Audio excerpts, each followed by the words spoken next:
الله وبركاته. ازيكم يا حبايبي؟ عاملين ايه؟ كل سنه وانتم طيبين بمناسبه ليله الاسراء والمعراج النهارده يا حبايب قلبي. فبنعمل حاجه حلوه كده، فرحه بالليله الجميله دي، وربنا يجعلها ليله سعيده علينا وعليكم يا رب. وربنا يدخل علينا شهر رمضان بالخير واليمن والبركات كلنا اجمعين كده يا رب.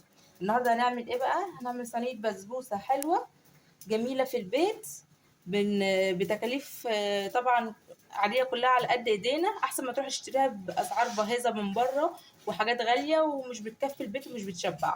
احنا دلوقتي هنعمل صينيه البسبوسه مكونه من ايه؟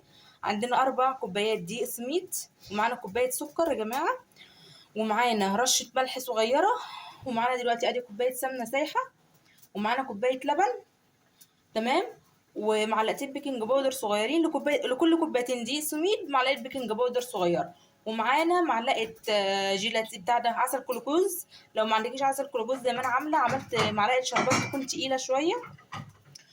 و... وهنبتدي نشتغل في صينيه البسبوسه ونعملها دلوقتي. انا حطيت هنا الدقيق البسبوسه على البيكنج باودر، على رشه الملح، على كوبايه السكر، وهبتدي ان انا هنزل اهوت بالسمنه. احنا طبعا ما بنعجنش، دي مش عايزه عجين، صينيه البسبوسه مش عايزه عجين.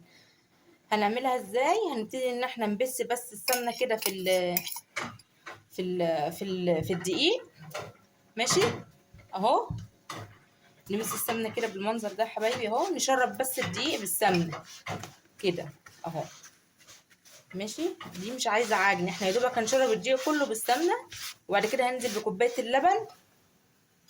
ننزل بكوبايه اللبن بس ايه، بعد ما ننزل الاول بمعلقه البتاع اسمه ايه ده، معلقه الشربات اهو.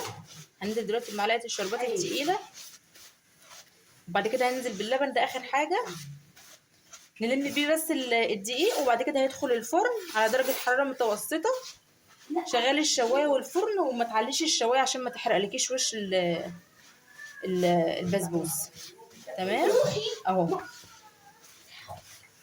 تمام يا حبايبي، كده احنا لمينا اهوت الايه، العجينه، لمينا الدقيق قصدي بالسمنه كله. لازم الدقيق كله يتشرب من السمنه اهو.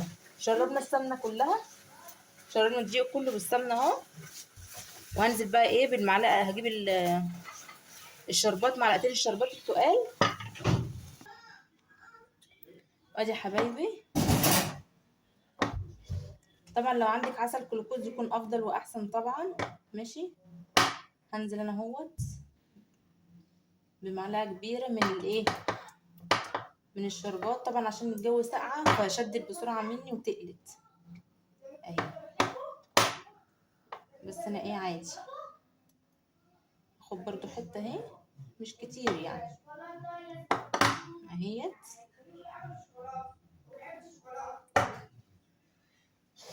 بصوا حبايب قلبي اهي، ننزل بيها بالمنظر ده كده في قلب الايه، في قلب العجينه، وابتدي ان انا بايدي ادوبها في قلب العجينه اهي، ماشي كده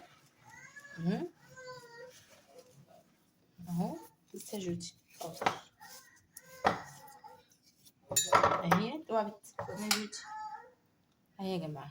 الشربات التقيل اهو نزلنا بيه، طبعا الكتل ديت بلاشها، نزلنا بالشربات التقيل. انت لو عندك بقى عسل كلوكوز يبقى احسن وافضل طبعا من ده، ماشي. كده بالمنظر ده يا حبايبي، مش عايزاه، شيل الطبق ده بقى خلاص. بصوا يا حبايبي، نبتدي بقى نلم العجينه، ماشي. ادي اللبن اهو، بسم الله الرحمن الرحيم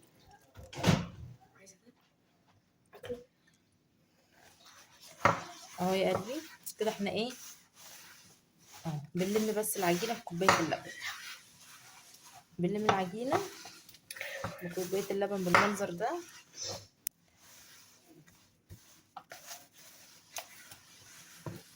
اهوت.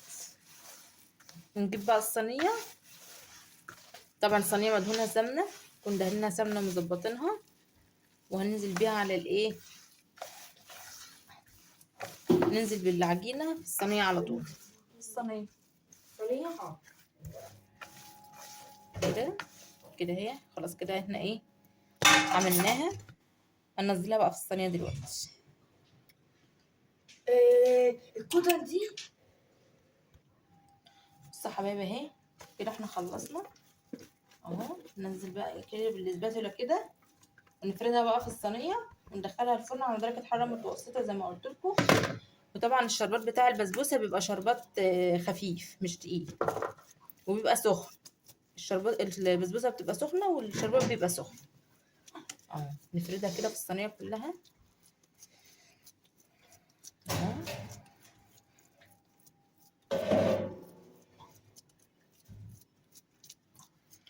انا هفردها بايدي معلش يا جماعه عشان خاطر ايه بس اظبط الصينيه تبقى مظبوطه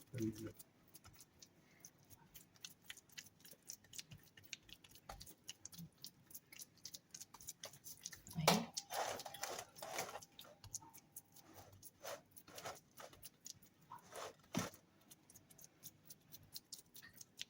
بس كده اهي كده الصينيه اتظبطت معانا. ندخلها بقى الفرن وبعد كده ايه هنسقيها بالشربات السخن بتاعها وما تطلع هوريها لكم.